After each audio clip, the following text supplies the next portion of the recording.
Hello student, तो चलिए हम स्टार्ट करते हैं एक्सरसाइज 3.3 का क्वेश्चन नंबर 7। इसका स्टेटमेंट पहले अच्छे से क्लियर करते हैं।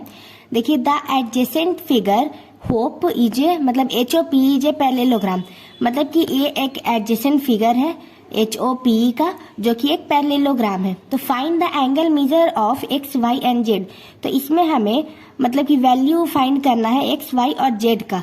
State the properties you use to find them. इसमें हमें ये भी बताना है कि हमने कौन कौन सा प्रॉपर्टी यूज किया है।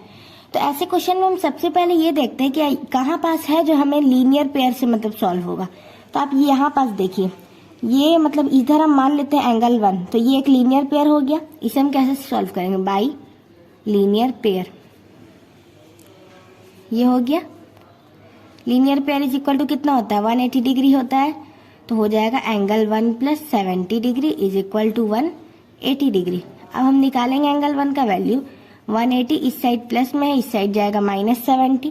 एंगल 1 का वैल्यू आ गया 110 डिग्री। ठीक है, एंगल 1 का आ गया। अब आप देखिए, एंगल 1 जितना उतना ही x होगा, क्योंकि अपोजिट एंगल इक्वल होता है पैरेललोग्राम में। तो देखिए, angle 1 is equal to x क्यों होगा? क्योंकि अपोजिट एंगल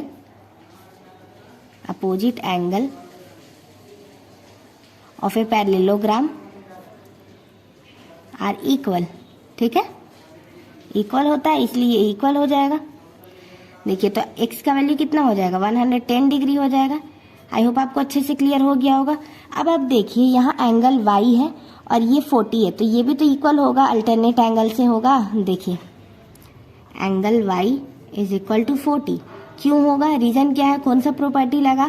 तो इसलिए क्योंकि ये अल्टरनेट एंगल है। क्यों है? Alternate angle. आई होप आपको ये y का वैल्यू भी अच्छे से क्लियर हो गया। देखिए, ये y है और ये 40, ये दोनों इक्वल होगा। क्यों इक्वल होगा? क्योंकि ये अल्टरनेट एंगल हो रहा है। ठीक है, अब आप देखिए, यहाँ z है 40 है और इस साइड 70 है, मतलब एक ही लाइन पे दोनों है। तो ये हम कह सकते हैं यहाँ पे कॉरेस्पॉन्डिंग एंगल हो रहा है। तो देखिए, लिखेंगे angle z plus 40 is equal to 70। क्यों? इसलिए क्योंकि कॉरेस्पॉन्डिंग एंगल है। ठीक है, कॉरेस्पॉन्डिंग एंगल, क्योंकि दोनों एक ही लाइन पे है। ठीक है, तो आप देखिए, एंगल z का वैल्यू कितना आएगा? 70 माइनस 40, मतलब कि z का वैल्यू जो है वो आ गया 30 डिग्री। आई होप आपको ये z का वैल्यू भी अच्छे से क्लियर हो गया होगा। अब आप देखिए, x का वैल्यू हमने कितना फाइंड किया है? 110 डिग्री। y का वैल्यू कितना होगा? 40 डिग्री। और z का वैल्यू कितना होगा? 30 डिग्री। आई होप आपको क्वेश्चन नंबर 7 भी अच्छे से क्लियर हो गया होगा। हेलो स्टूडेंट, तो चलिए अब हम क्वेश्चन नंबर 8 सॉल्व करते हैं। देखिए, इसका स्टेटमेंट है the following figure GUNS and RUNS are parallelogram. मतलब कि हमें कुछ फिगर दिए हुए हैं और वो पैरेललोग्राम है, जिसमें है पहला GUNS, ठीक है, और दूसरा है RUNS। तो पहले हम पहला वाला सॉल्व करेंगे, RUNS को बाद में देखेंगे। फाइंड x एंड y, और हमें उसमें वैल्यू फाइंड करना है x और y का। तो देखिए, ये क्वेश्चन है, ये है GUNS, ये एक फिगर है। देखिए, इसके चारों साइड हमें वैल्यू दिया हुआ है कुछ ना कुछ, उसे हमें x और y सॉल्व करना है। तो सबसे पहले हम देखेंगे पैरेललोग्राम, तो हम समझ जाएंगे कि अपोजिट साइड जो इक्वल होता है वही हमें यहाँ यूज करना है। तो हम लिख देते हैं we know that opposite sides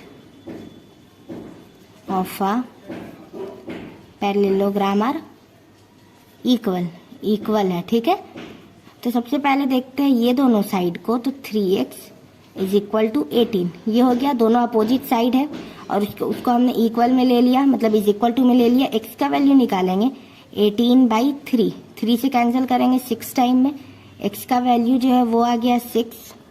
उसी तरह y का निकालते हैं। तो देखिए, ये दोनों हो गया। दूसरा कंडीशन क्या है? 3y minus 1 is equal to 26। ठीक है, 3y हो जाएगा इज इक्वल टू 26, इस साइड माइनस है, इस साइड +1 हो जाएगा। 3y is equal to 27। ठीक है, तो देखिए, y का वैल्यू निकालेंगे हम। तो 27/3 कैंसिल करेंगे 9 टाइम में, मतलब कि जो y का वैल्यू है वो कितना आ गया? 9 आ गया। आई होप आपको अच्छे से क्लियर हो गया होगा। देखिए, हमें फाइंड क्या करना था? x का वैल्यू 6 फाइंड हो गया और y का वैल्यू 9 हमने फाइंड किया। तो आई होप आपको इसका फर्स्ट पार्ट अच्छे से क्लियर हो गया होगा। चलिए अब हम इसका सेकेंड पार्ट देखते हैं। हेलो स्टूडेंट, तो चलिए अब हम क्वेश्चन नंबर 8 का सेकेंड पार्ट देखते हैं।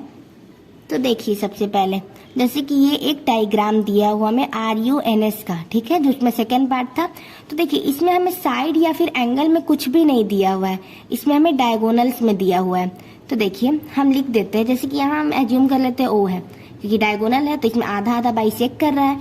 तो देखिए आप सबसे पहले डायगोनल का मतलब समझिए। देखिए ये एक लाइन है 4 सेंटीमीटर का, 4 मीटर का, ठीक है, बाइसेक्ट इसको कर रहा है, मतलब आधा आधा पार्ट में कट कर रहा है। तो यहाँ हम कट कर देंगे तो ये बच जाएगा 2 मीटर का, ये बच जाएगा 2 मीटर का, मतलब कि एक 4 मीटर का कोई लाइन है उसे हमने कट किया तो वो 2-2 मीटर का हो गया। उसी तरह ये है कि SU एक लाइन है जिसको कट कौन कर रहा है O, और RN कोई लाइन है जिसको कट कौन कर रहा है O। उसी तरह तो चलिए यहाँ हम लिख देते हैं डायगोनल्स क्या करते हैं, वी नो डैट, हम जानते हैं कि diagonals bisect each other, 2 part में काटता है, कट करता है, बाइसेक्ट ईच अदर। अब हम इसे देखिए सॉल्व करते हैं। जैसे कि पहला हो जाएगा OS is equal to OU। OS कितना दिया हुआ है 20 और OU y प्लस 7। अब आप देखिए 20 माइनस 7 हो जाएगा, इस साइड प्लस में है, इज इक्वल टू y, तो जो y का वैल्यू है वो आ जाएगा 13, ठीक है, आ जाएगा। आई होप आपको अच्छे से समझ में आ गया होगा y का वैल्यू। अब आप देखिए अब हो जाएगा, जैसे कि देखिए ON is equal to OR। ON कितना दिया हुआ है यहाँ अच्छे से क्लियर करिए। देखिए ON दिया हुआ है x प्लस वाई और OR दिया हुआ है 16। तो देखिए यहाँ हो जाएगा x plus Y is equal to 16। तो y का वैल्यू हमने कितना फाइंड किया था, देखिए y का वैल्यू हमने कितना फाइंड किया था 13। तो x प्लस 13 इज इक्वल टू 16 हो जाएगा, ठीक है। अब हम x का वैल्यू लिखते हैं, तो 16 यहाँ माइनस है, माइनस 13, x का वैल्यू जो है वो आ गया 3। आई होप आपको अच्छे से क्लियर हो गया होगा। अब आप देखिए हमें क्या फाइंड करना था, x और y का वैल्यू, जिसमें से हमें x का वैल्यू मिला है 3 एंड y का वैल्यू मिला है 13। आई होप आपको क्वेश्चन नंबर 8 का सेकेंड पार्ट भी अच्छे से क्लियर हो गया। कोई भी डाउट आता है कहीं से भी आप पूछ सकते हैं, कमेंट कर सकते हैं।